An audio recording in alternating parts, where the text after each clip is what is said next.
विद्यार्थियों, आज हम राजस्थान की तथा भक्ति काल की प्रमुख कवयित्री मीराबाई के व्यक्तित्व और कर्तृत्व पर चर्चा करेंगे। कृष्ण भक्त कवयित्री के रूप में हिंदी साहित्य में मीराबाई का स्थान अप्रतिम है। भक्ति काल के 4 महत्वपूर्ण हस्ताक्षरों कबीर दास, सूरदास, तुलसीदास तथा जायसी के बाद मीरा का नाम आदर के साथ लिया जाता है। मीरा पदावली नामक रचना मीराबाई की कीर्ति का आधार स्तंभ मानी जाती है, जिसमें लगभग 1300 स्फुट पद संग्रहित है। गेयता, लालित्य, भावनात्मकता एवं संगीतात्मकता इन पदों की प्रमुख विशेषता है। स्त्री हृदय की सघन एवं प्रामाणिक अभिव्यक्ति के कारण ये पद श्रोता की हृदय में सीधे उतरते चले जाते हैं। इन पदों की भाषा कबीरदास के पदों की भांति खिचड़ी भाषा है, जिसमें मुख्य रूप से राजस्थानी और ब्रज के साथ पंजाबी और गुजराती का भी प्रयोग हुआ है।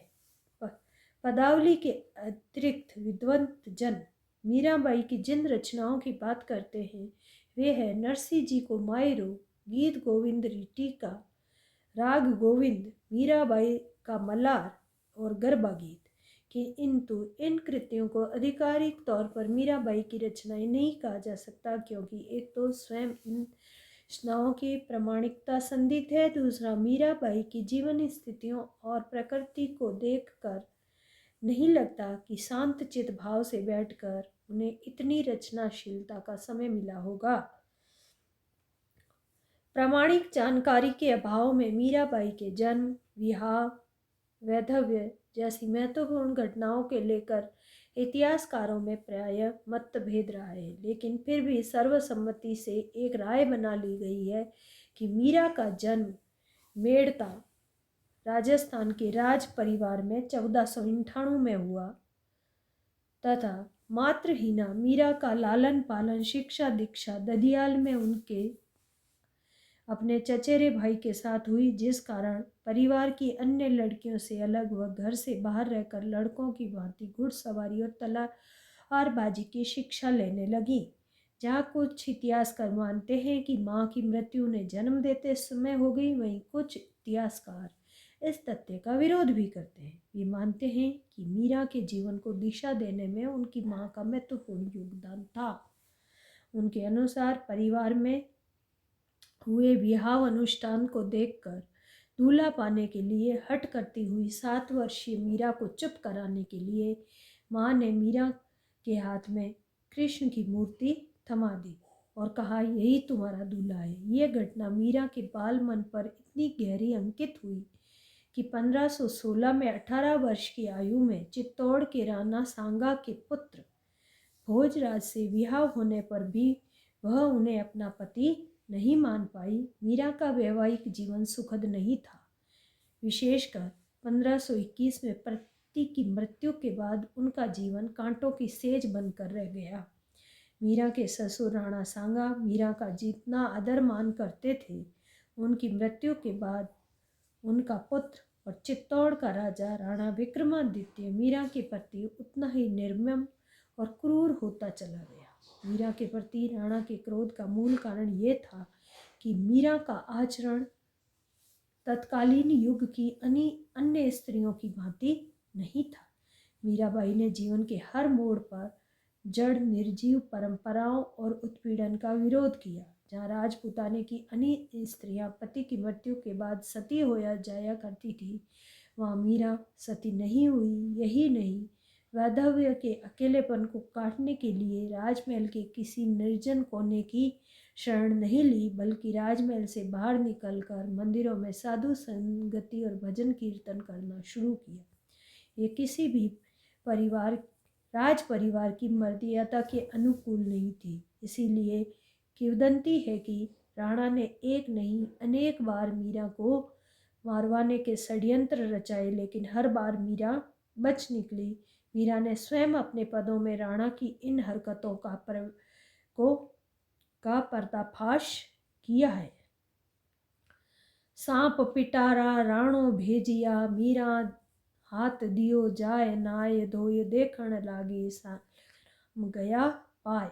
विद्रोही और निर्भीक प्रकृति के बावजूद मीरा अधिक समय तक राणा की क्रूरताओं को नहीं झेल सकी। कुछ विद्वान मानते हैं कि वह चित्तौड़ छोड़कर कुछ समय मेड़ता रही, लेकिन वहाँ भी उसे अपेक्षित स्नेह और सम्मान नहीं मिला। और मीराबाई के पदों के आधार को बनाकर कहें तो वास्तविकता ये थी कि किसी भी उत्पीड़ित कुल वधू की तरह मीरा ने ससुराल त्याग कर मायके की शरण लेने की इच्छा प्रकट की, और जिस पर मेड़ता वालों ने कड़े शब्दों में ऐतराज जताते हुए उसे नसीहतें और उपदेश दिए। मेड़तियारा कागद आया बाई मीरा ने जाए खींचो जी, बहुत भांति से लिखिया ओढ़बा कुल के दाग मत दीजो जी। हताश मीरा के पास दो ही विकल्प थे, या तो वो राणा के उत्पीड़न को हंस हंस कर झेले, या मानसिक शांति की तलाश में अपने गिरधर गोपाल के साथ कहीं कूच कर जाए। अपनी प्रकृति के अनुरूप मीरा ने दूसरे विकल्प को चुना, और कहा जाता है कि मथुरा, वृंदावन और काशी के पंडितों की सत्संगति में जीवन व्यतीत करने की आकांक्षा में मीराबाई ने राजमहल का घुटन भरा बंद माहौल छोड़ा था। लेकिन वहां पहुंचकर उसने पाया कि स्त्री को लेकर साधुओं और पंडितों की दृष्टि में भी वही कामुकता और तिरस्कार है जिससे बचने के लिए वो आई है। निरुपाय हो मीरा अकेले भजन कीर्तन करके जीविकोपार्जन हेतु द्वारिका के कृष्ण मंदिर पहुंची। मृत्युपरंत द्वारिकाधीश का यही मंदिर मीराबाई की शरण स्थली बना रहा। 1557 में मीराबाई की मृत्यु होने का अनुमान है। प्रचलित मत के अनुसार मीरा की मृत्यु स्वाभाविक ढंग से नहीं हुई, बल्कि भगवान कृष्ण ने अपनी दीवानी को मोक्ष देने के लिए पत्थर की मूर्ति से हाथ बढ़ाकर अपने में समेट लिया। माना जाता है कुल मर्यादा पर दाग लगाकर भाग जाने वाली कुल वधू को सबक सिखाने और अपमान का प्रतिशोध लेने के लिए सियासीन राणा उदय सिंह ने ही मीरा की हत्या करवाई, ऐसा भी माना जाता है। साहित्यिक विशेषताएं। मीराबाई जिस काल में खंड में हुई, राजनीतिक दृष्टि और सामाजिक दृष्टि से वह युग संक्रमण का युग था। प्रखर मेधा संपन्न होने के कारण मीराबाई ने सामान्य स्त्री की तरह स्थितियों के सामने आत्मसमर्पण नहीं किया, बल्कि विवेकशील मनुष्य की तरह उनका विश्लेषण किया और उनके अनुरूप निर्णय लेकर क्रियान्वित करने का प्रयास किया। इसलिए मीरा के व्यक्तित्व के अनुरूप उनका संपूर्ण काव्य एक जागरूक स्त्री की चेतना और स्वतः स्फूर्ता से अनुप्राणित है। बेशक परंपरागत आलोचना ने उन्हें एक भक्त कवित्री माना है, लेकिन हर स्थिति में निर्णय लेने की क्षमता और धन्य समर्पण के प्रति प्रतिकार की ताकत ने उन्हें भक्त की निष्क्रियता से अलग एक सेनानी की भास्वरता प्रदान की है।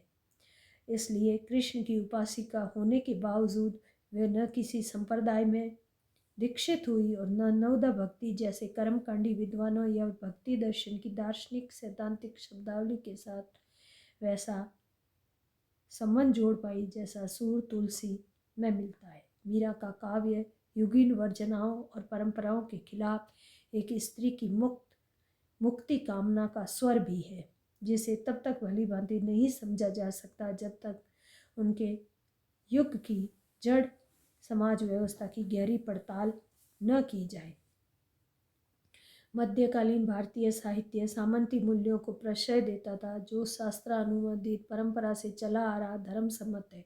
उसकी वैधता और प्रासंगिकता पर प्रश्न चिन्ह लगाए बिना ज्यों का त्यों स्वीकार कर लेना मध्ययुगीन भावबोध है, जहाँ तर्क की अपेक्षा आस्था और व्यक्ति की अपेक्षा व्यवस्था और लोक की अपेक्षा परलोक महत्वपूर्ण है। ये भावाबोध समय के साथ आगे नहीं बढ़ता है, अपनी वर्तुलाकार परिधि में बंद कर वहीं गतिशील रहता है। इसलिए जड़ता और विघटन असंभव है। लेकिन मध्ययुगीन संकुचित दृष्टि के पास जड़ता और विघटनता को समझने का बोध नहीं, वरन उसे परंपरा पोषण का महिमा मंडित अनुष्ठान समझकर गले लगा। यही कारण है कि सामंतवादी मूल्यों की जकड़न में जकड़ा मीराकालीन समाज ठहरा हुआ है। यह स्त्री को मनुष्य की गरिमा नहीं देता। उसके लिए स्त्री मात्र एक देह है, विवाह के माध्यम से संतानोत्पत्ति, वंश वृद्धि और परिवार के लिए रोजमर्रा के कार्य करना, यही है स्त्री जीवन की सार्थकता। पूरे पुरुष सापेक्ष भूमिकाओं के निर्वहन में मानी गई है। अतः उसके लिए न शिक्षा की आवश्यकता है, न चार दीवारी से बाहर दुनिया से परिचित होने की। इस स्त्री को न संपत्ति दी गई, न ही किसी किस्म के निर्णय का अधिकार। वह कठपुतली मात्र थी जिसकी निजी पहचान छुपाने के लिए पर्दा पर था और विभिन्न प्रकार की कुरीतियां से उसे जकड़ा गया। और मीरा ने अपने काव्य के माध्यम से इनका विरोध भी किया है। इस प्रकार मीराकालीन समाज स्त्री की स्वतंत्रता और मनुष्यता का निषेध कर उसे खंडित और वर्जना युक्त पराधीन प्राणी बनाता है। लेकिन मीरा की कविता है वो सामंती समाज में स्त्री की पराधीनता और यातना का बोध कराकर उनका विरोध करती है, उनके लिए संघर्ष के लिए प्रेरित करती है। आज भी भारतीय नारी को जिस तरह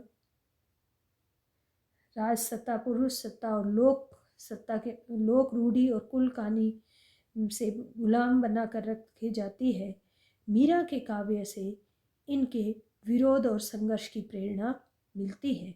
मीराबाई का काव्य मुक्ति की चेतना और प्रेम के माध्यम से व्यक्त हुआ है। प्रेम, कोमलता और समर्पण का पर्याय जान पड़ता है, लेकिन अपनी मूल प्रकृति में मीरा का काव्य स्वायत्त, स्वाभिमानी और सत्ता विरोधी होने के कारण यह विद्रोह और सर्जन को साथ लेकर चलता है। किसी भी आत्माभिमानी पुरुष की भांति मीरा अपने जीवन में किसी के अयाचित हस्तक्षेप को स्वीकार नहीं करती और अपने ढंग से जीना ही चाहती है। इस जीवन शैली से वह साधुओं की संगति करती है और भगवान के भजन करती है। लेकिन मीरा का दुर्भाग्य है कि सत्संगति की मामूली उसकी इच्छा को भी कभी भी समाज और राज परिवार से स्वीकृति प्राप्त नहीं होती है।